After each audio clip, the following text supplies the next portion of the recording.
T20 world cup సమయం దగ్గర పడుతోంది. జట్లన్నీ తమ అస్త్రాలన్నింటినీ సిద్ధం చేస్తున్నాయి. ఈ మెగా టోర్నీ కోసం భారత్ కూడా రెడీ అవుతోంది.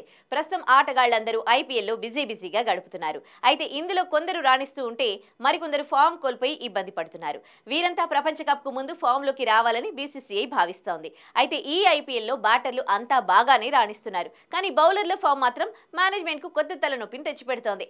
జస్ప్రీత్ బుమ్రా, మహమ్మద్ సిరాజ్, హర్షదీప్ సింగ్లు ప్రపంచ కప్ లో ముగ్గురు ప్రధాన ఫాస్ట్ బౌలర్లుగా ఉండే అవకాశం ఉంది.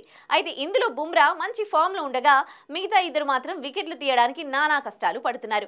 ఈ ఐపీఎల్లో వీరిద్దరి ప్రదర్శన దారుణంగా ఉంది. ఈ ముగ్గురి పేసర్ల ఐపీఎల్ గణాంకాలు ఒకసారి పరిశీలిద్దాం. ఐపీఎల్లో ముంబై ఇండియన్ తరపున ఆడుతున్న జస్ప్రీత్ బుమ్రా అద్భుతంగా బౌలింగ్ చేస్తున్నాడు. ఈ సీజన్లో ఇప్పటి వరకు 8 మ్యాచ్లు ఆడిన బుమ్రా 13 వికెట్లు తీశాడు.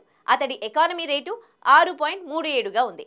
మరో పేసర్ మహమ్మద్ సిరాజ్ అయితే ఈ ఐపీఎల్లో దారుణంగా విఫలమయ్యాడు. 7 మ్యాచ్లు ఆడిన ఈ హైదరాబాద్ పేసర్ కేవలం 5 వికెట్లు మాత్రమే తీయగలిగాడు. అంతేకాకుండా ఇతడు 10.34 ఎకానమీ రేట్తో పరుగులిచ్చాడు. ఇతడు వరల్డ్ కప్ కు ముందు తన లయను అందిపుచ్చుకోవాల్సిందే. మరోవైపు పంజాబ్ కింగ్స్ కు ఆడుతున్న హర్షదీప్ సింగ్ 8 మ్యాచ్ల్లో 10 వికెట్లు మాత్రమే తీయగలిగాడు. ఇతడు 9.40 ఎకానమీ రేట్తో పరుగులు సమర్పించుకున్నాడు. సిరాజ్, హర్షదీప్ సింగ్ ఫామ్ కోల్పోవడం టీమిండియాకు ఆందోళన కలిగించే విషయం. మెగా టోర్నీకి ముందు వీరిద్దరూ ఫామ్ లోకి రావాలని జట్టు మేనేజ్మెంట్ భావిస్తోంది.